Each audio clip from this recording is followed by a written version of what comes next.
العالمین والصلاۃ والسلام علی سید الانبیاء والمرسلین۔ الحمدللہ تحریک لبیک پاکستان کا پاکستان بچاؤ مارچ جو کہ صحت مزار قائد کراچی سے شروع ہوا، عبداللہ شاہ غازی کے مزار سے اپنے رستوں سے ہوتا ہوا اپنی منزل کی جانب رواں دواں ہے۔ اس وقت پاکستان کی عوام اور پاکستان جس مشکلات سے گزر رہے ہیں ان مشکلات کو ختم کرنے کے لیے اور تحریک لبیک پاکستان کے مقاصد جو کہ ناموس رسالت، ختم نبوت اور دین اسلام کے پرچم کو بلند کر رہا ہے، ان تمام مقاصد کے لیے اور پاکستان کا جو تحریک لبیک پاکستان کا منشور ہے اسلام، پاکستان اور عوام، ان مقاصد کے حصول کے لیے تحریک لبیک پاکستان کا یہ مارچ انشاءاللہ اسلام آباد کی طرف ابھی کچھ ہی لمحوں بعد روانہ ہونے والا ہے۔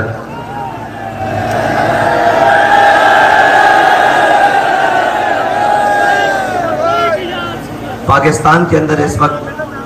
سیاسی، دینی، مذہبی، معاشی عدم استحکام ہے۔ اس کے جو اثرات پاکستانی عوام پر، پاکستانی قوم پر اور ملک پر پڑ رہے ہیں، ان سب کو ملیامیٹ کرنے کے لیے اور اس منشور کو آگے رکھ کر چلنے کے لیے، جس مقصد کے لیے پاکستان بنایا گیا تھا، جو مقصد ہمارے بڑوں نے سامنے رکھ کر پاکستان، اس خطہ ارض میں پاکستان کے وجود کو قیام میں لایا، اس مقصد کے حصول کے لیے انشاءاللہ تحریک لبیک پاکستان جا رہی ہے۔ اور تحریک لبیک پاکستان کی جو موجودہ مہنگائی ہے، اس میں پیٹرولیم کی مصنوعات کی قیمتیں جو آسمان کے ساتھ جا لگی ہیں، ان کے خلاف، اور اس وقت جو مہنگائی کے، چکی کے، ظلم کے، بدامنی کے، اور جو پاکستانی قوم کا حال کر دیا ہے، انفراسٹرکچر تباہ ہے، عدل نہیں ہے، یہاں پر تھانہ کلچر، پٹوال کلچر اور سارے ان ازم نے جس نے بھی پاکستان کو جکڑا ہوا ہے، وہ جابرانہ نظام ہو، ظالمانہ، سردارانہ اور جو بھی نظامات ہیں، ان کے خلاف تحریک لبیک پاکستان کا یہ پاکستان بچاؤ مارچ ہے۔ اور اس ظالم سے بچاؤ مارچ ہے جو 76 سالوں میں اس پاکستان کے اوپر مسلط ہے، وہ کسی بھی روپ میں ہے، وہ رنگ، نسل اور جناب دین کے نام پر، سیاست کے نام پر، طاقت کے نام پر، جس نام پر بھی مسلط ہے، اس سے پاکستان کو بچانے کے لیے پاکستان مارچ الحمدللہ اپنی منزل کی جانب رواں دواں ہے۔ اور جس طرح اہلیان سندھ خصوصاً اور اہلیان پنجاب نے جس طرح محبت کا اظہار کیا ہے، اور جو ان کی آنکھوں کی چمک اور رونق تحریک لبیک پاکستان کے اس مارچ کے پہنچنے کے اوپر سامنے آئی ہے، اس سے یہ پتہ چل رہا ہے کہ ہر ظلم انشاءاللہ مٹنے والا ہے اور حضور سید عالم صلی اللہ علیہ وسلم کا دین تخت پہ آنے والا ہے۔ اور جو کچھ 76 سالوں میں اس وطن عزیز پاکستان کے ساتھ کیا، اب اس کے احتساب کا وقت آنے والا ہے، اس کے اندر جو جو ملوث ہے اس کے بھی اب مٹنے کا وقت آنے والا ہے، اور انشاءاللہ پاکستان اپنی درست سمت کی جانب، جس سمت کے لیے ہمارے بڑوں نے پاکستان بنایا تھا، اس جانب بڑھنے والا ہے۔ بہت شکریہ۔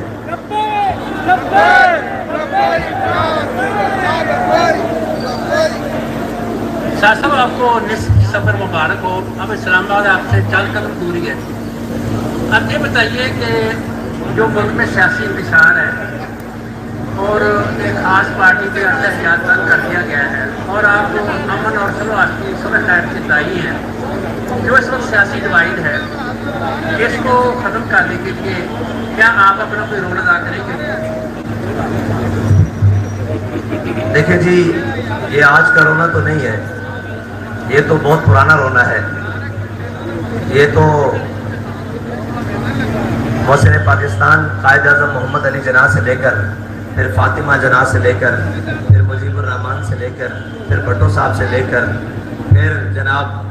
آگے چلتے ہوئے آج تک یہ سلسلہ پہنچا ہے۔ اس کے اندر ہم جو اپنا کردار ادا کر سکتے تھے وہ کر رہے ہیں. اگر مزید بھی جہاں ہم سمجھتے ہوئے کہ ہماری ضرورت ہے، انشاءاللہ ملک، قوم اور ملت کے لیے کھڑے رہیں گے، کھڑے ہیں اور انشاءاللہ کھڑے رہیں گے. اور دوسری بات ہے کہ یک طرفہ ٹریفک اس کے ہم قائل نہیں ہیں. اگر عدل ہو تو سب کے لیے ہو، اور اگر جناب احتساب ہو تو سب کا ہو، اور اگر پکڑ میں آئے تو سارے پکڑ میں آئیں. اور ایک کے ساتھ کسی خاص وجہ سے یا خاص سے ہم اس کے پہلے بھی خلاف تھے، آج بھی خلاف ہیں، انشاءاللہ آئندہ بھی خلاف ہیں.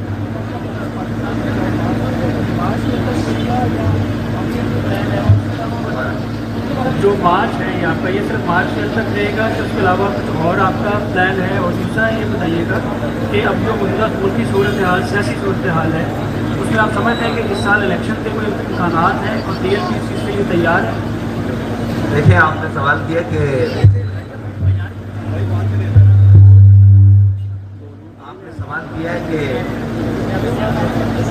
ہم مارچ کی حد تک رہیں گے یا ہمارے مطالبات ہیں. بہت سارے مطالبات ہیں جن میں ایک ناموس رسالت کا سب سے پہلا مطالبہ ہے کہ جو حالیہ گستاخیاں ہوئی ہیں ان کے خلاف بالفور عملی اقدامات کیے جائیں.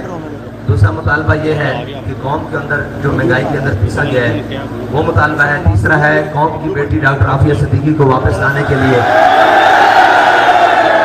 عملی اقدامات کیے جائیں. اور اس کے بعد بہت سارے مطالبات ہیں جن میں یہ بھی ہے کہ پاکستان کی قومی زبان کو پاکستان کے اندر عملی طور پر، سرکاری طور پر دفاتر کے اندر کیا جائے. جب باقی قومیں اپنی قومی زبان میں اپنا نظام چلا سکتی ہیں تو پاکستانی قوم اور پاکستان میں اردو کا نظام نہیں چل سکتا ہے. یہاں انگریز کا نظام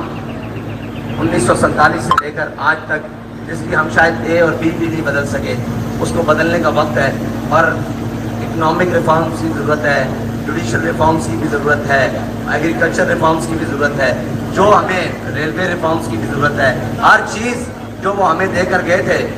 وہ اسی طرح سے چل رہی ہے. ہم نے ان 76 سالوں میں کچھ بھی نیا نہیں کیا، بس یہ کیا ہے کہ جو بلوچ ہمارے ساتھ تھے وہ آج ناراض ہو گئے ہیں. جو اہلیان سندھ ہمارے ساتھ پاکستان کا نعرہ لگاتے تھے آج وہ ناراض ہیں. جو جناب خیبر پختونخوا کے ناراض تھے پاکستان بنانے کے اندر، جنہوں نے کہا تھا یہاں بارڈر کے اوپر فوج کی ضرورت نہیں ہے، ہم جب تک زندہ ہیں، آج وہ بھی پاکستان سے ناراض ہیں. تو یہ ہماری اپنی پالیسیاں اور ان پالیسیوں کو درست کرنے کے لیے انشاءاللہ ہم میدان میں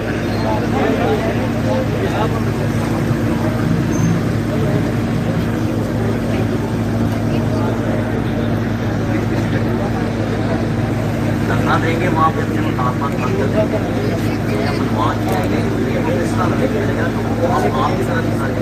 دیکھیں جی، بجٹ میں تو انشاءاللہ ریلیف ہوگا، ضروری ہوگا، وہ تو ہمارے مطالبات میں ہے نا ساری چیزیں. رہی بات کہ یہ تو ان سے سوال ہونا چاہیے جنہوں نے بڑا سمجھدار وزیر خزانہ بلایا ہے اور کہا تھا کہ ڈالر کو کنٹرول کرے گا. تو ڈالر تو اس وقت 300 سے بھی اوپر کی اڑان بھر رہا ہے، اور جنہوں نے کہا تھا ہم معیشت قابو کر لیں گے، یہ تو سوال ان سے ہوگا. اور وہ ہمارے ساتھ انشاءاللہ آمنا سامنا ہوگا اور ہم ان کو بیٹھیں گے کہ کون سی جگہ پر معیشت کیسے درست ہو سکتی ہے. یہ جب ہمارے ساتھ کہیں بیٹھے یا ہمارے سامنے آئے تو انشاءاللہ ان کو بتایا جائے گا. آپ صاحب بتائیے گا کہ پاکستان بچاؤ مارچ کے لیے آپ کراچی سے نکلے، اس وقت لاہور پہنچ چکے ہیں. اسپیشلی پاکستان بچاؤ مارچ ہے، بجٹ جو بھی پیش کیا جا رہا ہے، اگر یہ عوام دوست نہ ہوا تو آپ پاکستان کو کیسے بچائیں گے اور پاکستانی عوام کو کیسے بچائیں گے؟ اس وقت صرف آپ کی طرف دیکھ رہے ہیں. دیکھیں، بجٹ اگر عوام دوست نہ ہوا تو ہم عوام دوست بجٹ وائٹ پیپر کی شکل میں جاری کریں گے اور بتائیں گے کہ یہ مراعات، یہ اشرافیہ کو سہولیات کم کہہ کے قوم کو سہولیات دی جا سکتی ہے. اس وقت 3 بنیادی چیزوں کی ضرورت ہے. ایک ہے قوم کو بھوک سے بچانا. آپ نے دیکھا ہم کئی شہروں سے گزرے، یہ کے اندر 10 بچوں کے بالغ نے خودکشی کی. ہم وہاں جس دن مارچ لے کر پہنچے، کیا اس کے بعد صحت ہے اور اس کے بعد تعلیم ہے. یہ تینوں چیزوں کے اوپر انشاءاللہ ہماری ٹیم تیار کر رہی ہے. اگر حکومت وقت نے عوام دوست بجٹ نہ دیا تو پھر ہم اس کے مقابلے میں آج بھی اب تیار ہیں وہ ساری باتیں بتانے کے لیے، لیکن وہ پریس کانفرنس میں نہیں بتائی جاتی. وہ تو وائٹ پیپر میں ہم جاری کرنے جا رہے ہیں. وہ ساری چیزیں ہم قوم کے سامنے رکھیں گے کہ یہ مراحت ہیں جن کو کم کر کے احساس پروگرام کو ختم کر کے اگر اسمال انڈسٹریز لگائی جائے تو قوم کو بہت ساری سہولیات ملے. بے نظیر انکم سپورٹ کے نام پر قوم کروڑوں پر اگر نام جناب گھسیٹا جائے اور اگر سماج انڈسٹری یا کوئی قوم کو جناب روزگار دیا جائے تو وہ لوگ جن کا 2000 سے کچھ نہیں بننے والا اس پیسے سے اگر کوئی روزگار لگا دیا جائے تو بہت سارا سہولیات ہو سکتی ہے۔ اچھا یہ بتائیے گا کہ کراچی سے یہاں تک مغلدہ تک پہنچ گئے ہیں تو اس کے دوران کوئی حکومت کے ساتھ آپ کی جو آپ نے مطالبات رکھے ہیں اس سے کوئی بات ہوئی ہے اور اگر اسلام آباد پہنچتے ہیں مطالبات نہیں مانے جاتے تو دھرنا دینے کا پروگرام ہے کیا پروگرام ہے؟ ابھی ہمارا مارچ چل رہا ہے اور مطالبات چل رہے ہیں، جب نہ مانے گئے تو پھر ہم سوچیں گے کہ ہم نے منوانا کیسے ہے، وہ آپ کو وقت پر آئے۔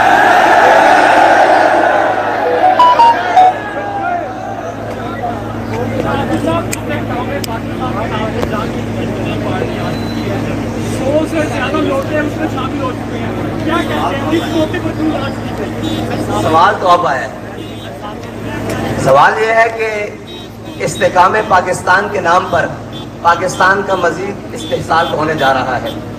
جن کا اپنے کارناموں کا وزن ان کے گھٹنے نہیں اٹھا سکے وہ قوم کا بوجھ اپنے کندھوں پر اٹھا سکیں گے؟ وہ تو بھاگ کر گئے ہیں اور 100 کیا کہتے ہیں قائدین جمع ہو گئے ہیں، اور میری دعا ہے اللہ کرے ایسے ہی ہیلی کاپٹر کی سائریں کارکنان بھی کریں اور اللہ کرے ان کو بھی نصیب ہو جائے اور یہ بن جائے، لیکن پاکستان کو ایک اور تجربے کی بھیٹ چڑھایا جا رہا ہے، اس کا خمیازہ قوم کو بھگتنا پڑے گا اور پاکستان کو بھگتنا پڑے گا، باقی کسی کے سر پر سر یہ بتائیے کہ آپ کا لہجہ خلافہ محمود بڑا نرم ہے، کیا مولانا فضل الرحمان کی طرح امن جمہوریت کے قائل ہو گئے ہیں اور کیا اب آپ جمہوریت کے اور جمہوریت کا سفر طے کر رہے ہیں؟ دیکھیں ہمارا لہجہ پہلے بھی نرم ہے اور آئندہ بھی نرم رہے گا، لیکن گستاخان رسول کے خلاف ہمارا لہجہ ہمیشہ گرم رہے گا، پاکستان کے غداروں کے خلاف ہمارا لہجہ ہمیشہ گرم رہے گا، ہماری آنکھیں بھی شعلے نکالیں گی، ہمارے گلشن سے بھی شرارے پھوٹیں گے۔ آپ نے سوال کر کے منہ نشک کر لیے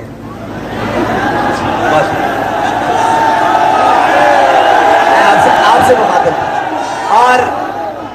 اور ہمارا رہی بات جب قوم کی اصلاح کی بات ہوگی، جب ہم سمجھائیں گے لوگوں کو تو پھر ہم ایسے ہی لہجے میں بتائیں گے، جب عمل کا وقت آئے گا یا کوئی ڈھیٹ بن جائے گا تو پھر ہمارا لہجہ گرم ہو جائے گا۔ تھینک یو جی بہت۔